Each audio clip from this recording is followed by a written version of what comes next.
I will tell you a story whispered in the hushed corners of old French villages, a tale that seeps into the cracks of ruined chapels and forgotten cemeteries.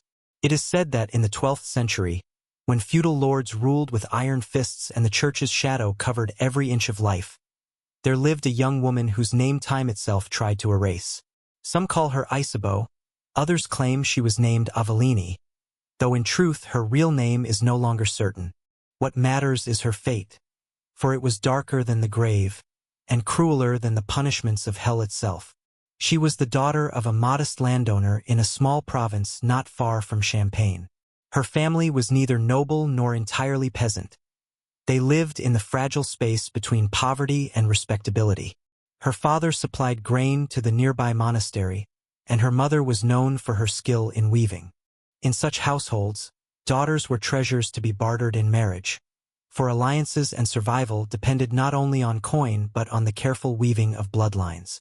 Isabeau grew into a woman of uncommon beauty, with dark hair that shimmered like raven's wings and eyes that seemed to see beyond the veil of the ordinary. But what most drew whispers was her mind, sharp, questioning, unwilling to bow before men or priests. Such qualities, though admired in silence, were dangerous in a world where obedience was the highest virtue. The trouble began when a lord from a nearby stronghold, Seigneur Gautier de Montclair, set his eyes upon her. He was a man feared by his subjects, known for both his piety and his cruelty. The villagers whispered that he made long pilgrimages to shrines, only to return home and impose his own justice, harsher than any king's decree. His lands prospered not through fairness but through fear. And yet, for all his wealth and authority, he had no wife. Rumor said that no woman dared accept his hand, for those who did were never seen smiling again. When Gautier declared that Isabeau would be his bride, her parents were stricken with dread. To refuse a lord was unthinkable, for his wrath could strip them of land, livelihood, even life itself. And yet their daughter, standing tall despite her youth, looked her suitor in the eyes and said, "I will not wed a man whose soul is darker than the night." Such defiance was unheard of. For a woman to reject a man of power was to insult not only him but the divine order itself. Seigneur Gautier did not rage in that moment. Instead, he smiled, a slow and terrible smile, and left the house without another word. The silence he left behind was heavier than thunder. The days that followed were filled with unease. Strange men were seen near the family's fields, watching, waiting. Priests who once greeted Isabeau's parents kindly now crossed the street in avoidance. It was as if a silent decree had been passed. This girl and all who sheltered her were marked. Then, on the eve of what should have been her betrothal, the soldiers of Seigneur Gautier came. They tore Isabeau from her family's hearth, ignoring her mother's cries and her father's futile protests. She was dragged through the village, not as a bride to be honored, but as a criminal to be shamed. It is here that the legend turns darker still. For instead of locking her in a tower or confining her to the Lord's estate, Gautier convened a trial within the chapel itself. The holy place became a court where priests and nobles gathered, their faces illuminated by the wavering glow of candles. Her crime was declared not simply refusal, but heresy. They accused her of scorning God's will, of rebelling against the divine order of obedience. To deny a lord was to deny the Almighty, or so the priests proclaimed. Isabeau stood before them, her hands bound, yet her voice unbroken. Witnesses later claimed that she said, "If your God commands me to lie in the bed of a tyrant, then your God is not mine." Such words were like poison to the ears of the clergy. To defy a noble was one thing, but to defy the Church's interpretation of heaven itself was a crime punishable by death.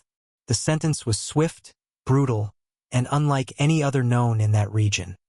She was to be crucified, not burned, as witches were, nor hanged, as thieves suffered, but nailed to a cross in the manner of Christ. It was meant to be a spectacle, a warning to all who might think to rebel against their station. And most chilling of all, it was to be done not in secret, but before the eyes of her village, at the very gates where weddings and festivals once took place. The day of her execution dawned with unnatural stillness. The villagers, compelled by fear, gathered at the square. Soldiers erected a crude wooden cross, its beams stained by prior use, though no one dared ask whose blood had darkened the wood. The air smelled of damp earth and iron. Isabeau was brought forth in a simple white gown, the same dress her mother had woven for her future wedding. But instead of flowers in her hair, thorns were pressed upon her brow, and instead of music, there was only the sound of chains and boots upon stone. Some wept silently, others turned away, but none dared speak. When they nailed her hands to the wood, the sound echoed across the square, sharper than bells. Her cries were stifled, but her eyes, those eyes, never closed. They say she looked not at her tormentors, but at the heavens, as if daring God himself to intervene. Hours passed, and still she endured. The sun fell low, shadows stretched long, and the crowd dispersed, unable to bear the sight. Yet Seigneur Gautier remained, watching until the last breath escaped her lips. Thus ended the life of Isabeau, or so it seemed. For death was not the end of her story, but the beginning of a curse that would unravel secrets darker than any wedding night.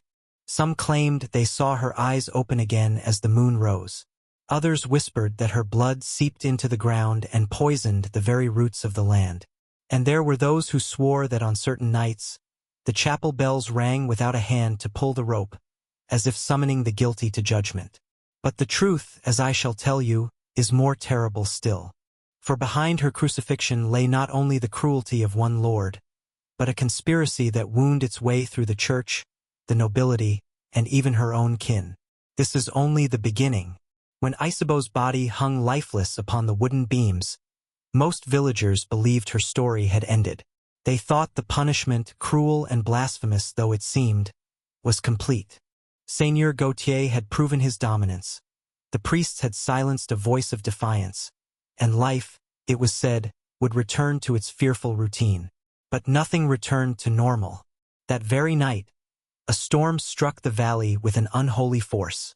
The winds howled like the cries of the condemned, and lightning set the horizon aflame.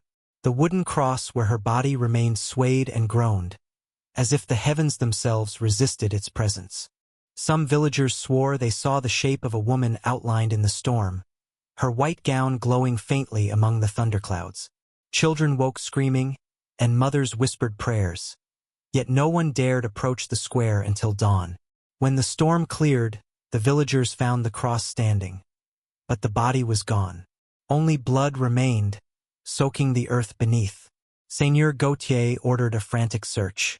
His men tore through forests, fields, and even desecrated graves, but Isabeau was nowhere to be found. Her disappearance was more terrifying than her death, for it seemed as though she had been claimed by powers greater than any sword or sermon. Whispers began to spread. Some said her family had stolen the body in the night to bury it in secret. Others insisted that the monks of the nearby abbey had taken her to cover up the shame of crucifying a woman. But the darkest murmurings, passed in trembling voices, declared that she had risen, her soul unbroken, her spirit walking still. Yet the true reason for her vanishing lay not in miracles, but in a plot woven long before her final breath. Among the monks of Saint-Armand's abbey, there was one who had long been troubled by Seigneur Gautier's growing power. Brother Mathieu was a man who believed in order, but not in cruelty. He had witnessed the slow corruption of the church in the region, how priests bowed to noble whims, how indulgences were sold like wares in the market, how sacred words were twisted into weapons of control. Mathieu had no illusions. The crucifixion of Isabeau was not an act of divine punishment, but a message carved into flesh, meant to instill terror. He could not undo her death, but he could not bear to let her body rot upon that cross. With the aid of 2 novices, he stole into the square that stormy night, cut her down, and carried her away to the abbey's crypt. There, by the dim light of torches, they washed her wounds and laid her upon a stone slab meant for relics of saints. It was there, as Mathieu gazed upon her still face, that he discovered something that shook him to his core. Beneath her gown, sewn into the lining by careful hands, was a scrap of parchment. Its ink was faded, but its meaning was unmistakable. A fragment of correspondence between Gautier and a bishop from Reims, discussing a secret pact. The words were damning. When the girl is taken, the land will pass to you. The church will sanction the union, and all resistance shall be crushed. Her refusal matters not. Her fate is already sealed. Matthew understood then what few dared to imagine. Isabeau's crucifixion was not about piety or honor, but power. By forcing her into marriage, Gautier would have gained her family's lands, expanding his domain and tightening his grip on the region. But by making her death a spectacle, he gained something more: the approval of the church, which cloaked its hunger for land beneath holy words. The parchment was proof of conspiracy, yet it was also a curse. To reveal it would mean certain death. Still, Matthew kept it hidden within the abbey, vowing that one day the truth would be known. Meanwhile, in the village, strange occurrences began to plague those who had condemned Isabeau. The priest who had declared her guilty was found dead within the chapel, his face twisted in terror, his hands clutching at his throat as if strangled by unseen fingers. Seigneur Gautier's steward fell ill with fever, his skin breaking into sores that no physician could cure. Even the soldiers who had driven the nails through her flesh reported waking in the night to hear the sound of hammering, echoing through their chambers, though no one else heard it. Superstition grew like wildfire. Mothers warned their daughters to stay indoors after sundown, lest the bride of the cross take them away. Farmers refused to plow the land where her blood had spilled, claiming that their oxen shied away from the soil as though sensing a poison beneath. And then, most terrifying of all, came the rumors that her ghost had been seen wandering the fields in her white gown, her hands outstretched, not with the gentleness of a bride, but with the accusing gesture of one nailed to a cross. Seigneur Gautier, though a man of iron will, began to unravel. At night he barred the doors of his keep and ordered armed men to stand guard within his very chambers. He accused his servants of plotting against him, and some he had whipped or hanged for the slightest suspicion. Yet no punishment could silence the whispers that he was cursed. In his desperation, Gautier turned again to the church. He invited Bishop Arnoul of Reims, the very man who had conspired with him, to bless his lands and exorcise whatever spirit haunted him. The bishop came, draped in gold vestments, carrying relics said to ward off the devil. A grand mass was held in the chapel, but even as the incense filled the air, a sudden gust extinguished every candle. The congregation sat in darkness until the bishop's trembling voice resumed the prayers. The villagers whispered afterward that it was no spirit of hell that defied the bishop, but Isabeau herself, refusing to let her murderers rest. It was then that Brother Matthew, carrying the weight of the secret parchment, began to gather fragments of truth from those willing to speak. A maid from Gautier's household confessed that Isabeau had not been the only girl desired by the Lord. Others had been taken, their families silenced with bribes or threats. A former soldier admitted that the crucifixion had been ordered not by the Lord alone but with the blessing of the bishop, who declared it a holy correction. And most damning of all, an old woman whispered that Isabeau's own uncle had urged the match, for he stood to inherit her family's lands if she were disgraced or dead. Thus the web widened, implicating not just one man, but many, lord, priest, and kin alike. Matthew began to see the crucifixion not as an isolated cruelty, but as the mask for a larger truth. The land itself was soaked in betrayal, and Isabeau's death was the blood offering demanded by greed. As the weeks passed, villagers claimed to hear her name carried on the wind. Some said they saw her reflection in wells, pale and watching. Others spoke of a voice whispering in dreams, promising not vengeance, but revelation. The truth, they said, will not stay buried, and indeed it did not. For in the heart of the abbey, Brother Matthew's discovery would soon set into motion a chain of events that neither church nor Lord could contain. But before the conspiracy was fully unveiled, darker forces yet would rise. Forces that blurred the line between justice and damnation, between martyr and avenger. This, dear listener, is where her legend grows sharper, like a blade hidden beneath bridal lace. The bride of the cross had only begun to haunt her betrayers. The crucifixion had been meant to silence her forever. Yet in the weeks and months that followed, Isabeau's name spread far beyond her village. Travelers whispered of her fate in taverns, pilgrims spoke of it along dusty roads, and minstrels began weaving fragments of her story into sorrowful ballads. Some sang of her as a martyr, others as a restless spirit who rose to punish her murderers. But all agreed on one thing: the Bride of the Cross had not been forgotten. For Seigneur Gautier, this was the beginning of torment that no fortress could protect him from. At first it was dreams. Night after night he saw her nailed to the cross, but in his dreams she did not weep. Instead, she looked upon him with cold, unyielding eyes. Sometimes she spoke, and her voice was like whined through the crypt. "You cannot crucify the truth." He awoke drenched in sweat, clutching the sheets as though they were chains. Soon the dreams bled into waking life. Servants reported seeing their master speak to empty corners of his chamber. Once, at a feast, he rose suddenly, pale and trembling, and shouted at shadows along the wall, "She is dead! She is mine!" The hall fell silent, and from that night forth, fewer dared to serve him. But it was not only Gautier who suffered. The bishop who had sanctioned the execution began to decline in health.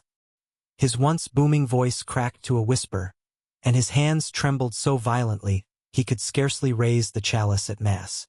Some said he was poisoned, but others claimed that during his prayers, a woman's voice whispered the words of condemnation back at him, twisting scripture into mockery. When he died at last, his attendants swore his final word was her name. The contagion of fear spread further still. One soldier, who had driven a nail through Isabeau's palm, fled the province entirely. Yet days later, his body was discovered in the Seine, waterlogged and bloated, his hands pierced as though by invisible iron. The legend of her vengeance had grown into something larger than life. To the peasants, she was no longer just a murdered bride but a spirit of justice, striking down the cruel and the complicit. To the nobility, she was a terror, a reminder that power alone could not shield them from the reckoning of conscience or curse. Amid this growing unrest, Brother Mathieu found himself the keeper of dangerous knowledge. The parchment he had recovered, with its damning evidence of collusion between Gautier and the bishop, burned like fire in his possession. Each night he dreamt of Isabeau's crucifixion, and each time her eyes seemed to turn toward him, pleading not for vengeance, but for truth. He began secretly recording testimonies. A servant spoke of the day Isabeau was seized, describing how the order had been prepared weeks in advance, as though the Lord knew her refusal was certain. A traveling merchant recalled hearing monks joke that the bride will wear no ring but nails. And from Isabeau's own family, broken by grief, Mathieu learned that her uncle had indeed urged her acceptance of Gautier's proposal, not out of concern, but because he stood to inherit should she die without heirs. Piece by piece, Mathieu gathered the fragments of a terrible picture. Isabeau had been trapped in a conspiracy that united greed, lust, and the authority of the church itself. Her death was not merely punishment for defiance. It was the sacrifice demanded to cement the ambitions of men. As the truth became clearer, so too did the hauntings intensify. On the eve of winter, the villagers awoke to the chapel bells tolling furiously, though no hand pulled the rope. When they entered, they found the altar overturned and the cross upon which she had died split in two, as though struck by unseen force. In the days that followed, women began reporting visions, Isabeau appearing at wells, at fields, sometimes near the very hearths of their homes. Always she wore the white gown, but her hands were bloodied, her eyes unblinking. Some claimed she offered warnings, "Do not let your daughters be sold." Others swore she uttered curses, "The blood of the guilty will drown them." It became impossible to separate rumor from truth. But one thing was undeniable: fear gripped every heart, from serf to noble. Seigneur Gautier grew more desperate, convinced that her spirit had taken root in the very soil of his lands. He commanded the chapel be torn down stone by stone. Yet the workmen refused, swearing that each stone lifted left their hands burning. When he brought men from other villages, they too fled, reporting that a woman's laughter followed them through the night. Finally, in his madness, Gautier demanded the abbey deliver her body to him, so that he might burn it and scatter the ashes. Brother Matthew faced a choice that would decide the fate of all who lived in the valley. To surrender the body would silence the hauntings, or so Gautier claimed. But to destroy her remains would mean erasing forever the evidence of her martyrdom. Matthew refused. Instead, he gathered his few loyal novices and swore to protect the crypt where her body lay. But secrets, once born, have a way of slipping free. Word spread that the monks kept the Bride of the Cross beneath their altar. Pilgrims began arriving, kneeling in the dark corridors of the crypt, praying not to saints but to Isabeau herself. They touched the cold stone where she rested, and some swore the wounds upon her hands bled anew. The church grew uneasy. Bishops denounced the practice, declaring it blasphemy. Yet the faithful did not listen. To them, she was already a saint, though not one recognized by Rome, but one chosen by suffering itself. The conspiracy, once hidden, began to devour its own. Gautier, seeing his power wane as peasants and even soldiers whispered of Isabeau's holiness, accused his uncle-in-law of betrayal. In a fit of rage, he ordered the man executed by hanging.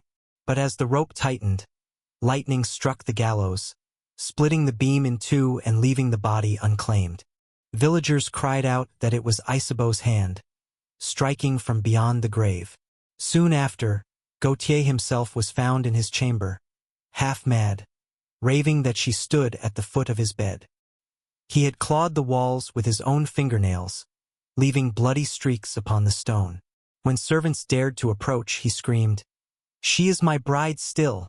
She will not leave me." His mind had broken, consumed not only by guilt but by the weight of a legend too powerful to resist. It was then that Matthew understood the full truth. Isabeau's vengeance was not simply the wrath of a ghost. It was the awakening of the people. Her crucifixion had been meant to break her, but instead it had shattered the chains of silence. Every whisper of her name was rebellion. Every prayer in her crypt was defiance. The church and the nobility had created their own scourge, a martyr they could not control. But still one question remained, lingering like a dagger hidden in shadow. Had Isabeau truly risen, her spirit haunting the guilty? Or was it the terror of their own sins, given shape by rumor and fear, that destroyed them? Brother Matthew did not yet know. But the final act of the tale was approaching, a reckoning that would bind truth, vengeance, and legend into one. The Bride of the Cross had not finished her work. The tale of Isabeau had spread far beyond her village. By the spring after her death, pilgrims from distant provinces arrived to whisper prayers in the ruined chapel, leaving tokens of flowers and scraps of cloth where her blood had fallen. Women knelt with daughters at their side, begging for her protection against forced marriages. Men prayed for justice against their lords. And always, the story grew darker, for each pilgrim carried it onward like a torch through shadow. But for Seigneur Gautier, there was no peace, not even in the fortress walls that had long been his refuge. He had withdrawn entirely from his people, barricading himself in his chambers, drinking heavily, muttering to unseen figures. His guards heard him weeping in the night, then screaming, then laughing with a hollow sound that chilled the blood. At times he raged that Isabeau was his still, that she would never leave him. At others, he begged for mercy from a bride who no longer breathed. Rumor spread that he had begun to scourge himself with iron chains, as monks did in penance. Some claimed they saw wounds on his back that looked like claw marks, as though her spirit had raked him in fury. He ordered every crucifix in his hall removed, declaring that the sight of the holy symbol mocked him. Yet even then, he swore that the shape of the cross followed him in shadows on the wall, in the cracks of stone, even in the branches of trees swaying in the wind. The Lord who had once inspired fear now inspired only pity and terror. His power waned, and the conspiracy that had upheld him began to collapse. Brother Matthew, still in possession of the damning parchment, realized that silence was no longer possible. He had gathered enough testimony, enough whispers of truth, to know that Isabeau's crucifixion had not been an act of justice but of greed and ambition. Now the land itself seemed ready to rise against its oppressors, and the legend of the crucified bride was the spark. But exposing the conspiracy meant defying the church itself. Bishops had blessed her death, priests had declared her guilty, and even her own kin had profited from her suffering. To speak openly was to invite a death no less cruel than hers. Yet Matthew was not alone. The villagers, long cowed into silence, began to gather at night, whispering beneath the ruined chapel walls. They told of dreams in which Isabeau spoke to them, not of vengeance, but of truth. "Show them what they have done," she urged. "Let no daughter suffer as I have suffered." Moved by these visions, Matthew resolved to act. The breaking point came on a midsummer's night, when the abbey held a great mass to reaffirm the authority of the church over the restless peasants. Bishops from neighboring regions gathered, clad in gold, determined to crush the growing cult of the crucified bride. They thundered from the pulpit that her worship was heresy, that to honor her was to consort with demons. But as the mass reached its height, the bells of the chapel began to toll of their own accord. The candles guttered out, plunging the hall into darkness. And in that silence, a voice rang out, not from priest nor bishop, but from Brother Matthew, who stepped forward with the parchment in his trembling hand. He read the words aloud, his voice carrying through the hushed chamber. The pact between Gautier and the Bishop of Reims, the promise of land, the plan to seize Isabeau by force whether she consented or not. The conspiracy was laid bare before all who listened. Gasps filled the hall. The bishops shouted that it was forgery, heresy, lies spun by the devil. But then, from the shadows near the altar, there came a sound that silenced every tongue. The slow, deliberate echo of nails striking wood. The congregation turned pale, for none among them held a hammer. And there, in the flicker of rekindled candles, some swore they saw her, the pale figure of a woman in a white gown, hands outstretched, wounds gleaming red. She did not speak, but her presence was enough. Men fell to their knees, women wept openly, and even Matthew, who had long doubted whether her spirit truly walked, felt his heart freeze in awe and terror. The chaos that followed tore the valley apart. The peasants rose in rebellion, crying out Isabeau's name as their banner. Gautier's soldiers deserted, unwilling to fight against a people who believed themselves blessed by a martyr. The Bishop of Reims fled, his authority shattered. And as for Seigneur Gautier himself, his end was as grim as his crimes. One morning, his servants found him nailed to the gates of his own keep. How he came to be there, no one could say. Some swore it was the peasants' work. Others whispered it was justice from beyond the grave. But those who saw the body swore his expression was not one of agony but of horror, as though he had seen her standing before him in his final moment. Thus the Lord who had crucified his bride was crucified in turn, becoming the final offering to a justice greater than his own. What remained after was not peace, but legend. The church tried to bury the tale, to erase her name from records and denounce those who spoke of her. Yet the story lived on in whispers, in songs, in the prayers of women who lit candles in secret. Pilgrims continued to visit the ruined chapel, leaving offerings where the blood had once fallen. And even as centuries passed, villagers claimed that on stormy nights, the bells tolled by themselves, and a white figure could be seen walking the fields, her hands outstretched in silent accusation.